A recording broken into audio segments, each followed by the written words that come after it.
இயேசு கிறிஸ்துவின் நாமத்தினால் உங்களுக்கு நண்பின் நல்வாழ்த்துக்கள். இந்த நாளில் இந்த வேளையில் கூட கர்த்தருடைய வார்த்தையை பகிர்ந்து கொள்வதனால ரொம்ப சந்தோஷம். ஒரு வசனத்தை அப்படியே தேனிச்சு அதுக்கு தான் நம்ம ஜெபம் பண்ணுவோம். நீதிமொழிகள் 28ஆம் அதிகாரம் 25வது வசனம். கர்த்தரை நம்புகிறவனோ செழிப்பான். அல்லேலூயா. இந்த 7வது மாதத்தில் கர்த்தரை நம்புகிறவன் செழிப்பான். 7வது மாதம் 7ஆம் தேதி 2025 அப்படி தானே.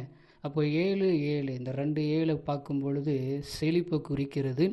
அப்போ நம்ம யாரை நம்பினா நம்ம செழிப்போம் அப்படின்னு சொல்லி பார்க்கும்பொழுது கர்த்தரை நம்புகிறவனும் செழிப்பான். மனுஷன் அல்ல, படிப்பு அல்ல, பட்டத்தை அல்ல, பணத்தை அல்ல, இன்னும் இருக்கிற சில உலக காரியத்தை அல்ல, கர்த்தரை நம்புகிறவன் தான் செழிப்பான்னு அழகாக சொல்லுது.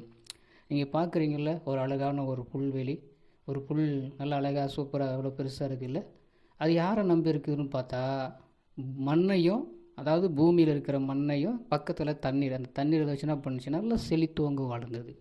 அதுபோல தான் கர்த்தரை நம்புகிறவன் செழிப்பான். ஆண்டவருடைய வசனத்தையும் கர்த்தர் கொடுக்குற கிருபையும் அனுதினமும் நம்ம இருக்கப்படும் பொழுது, அவர் நம்பி நம்ம ஜீவிக்கப்படும் பொழுது நம்ம செழிப்படைவோம். நம்முடைய வாழ்க்கையில் ஒரு செழிப்பு வேணும்னா கர்த்தரை நம்ம நம்ப வேண்டும். அப்போது நம்ம இனிமேல் கர்த்தரை நம்பி நம்ம செழிப்படுவோம். கர்த்தர் தாமே நம்மளை இந்த வசனத்தின்படி ஆசீர்வதிப்பார். ஜெபம் பண்ணுவோம். எங்களுக்கு கிருபையாக நேசிக்கிற எங்கள் அன்பின் நல்ல தகப்பனே, உம்மை நம்புகிறவன் எவனோ அவன் செழிப்பான்னு சொல்லி வசனம் சொல்லுகிறது. அப்படியா தகப்பனே, நீங்கள் எங்களோட கூட இந்த நாளில் பேசினதுக்காக ஸ்தோத்திரம். நாங்கள் உம்மை நம்புகிறோம் ஆண்டவரே. எங்கள் வாழ்க்கையை செழிப்படைய செய்யும்படி நாங்கள் வேண்டி செபிக்கிறோம். இந்த நாளில் நீங்கள் அற்புதங்களும் அதிசயங்களும் காண பண்ணி எங்களுடைய வாழ்க்கையை நீங்கள் செழிப்படைய செய்வீராக. அற்புதங்களை செய்யும் நாங்கள் எதிர்பார்க்கிறோம். நீங்கள் பெரிய காரியங்களை வாய்க்க பண்ணும். ஆமென்.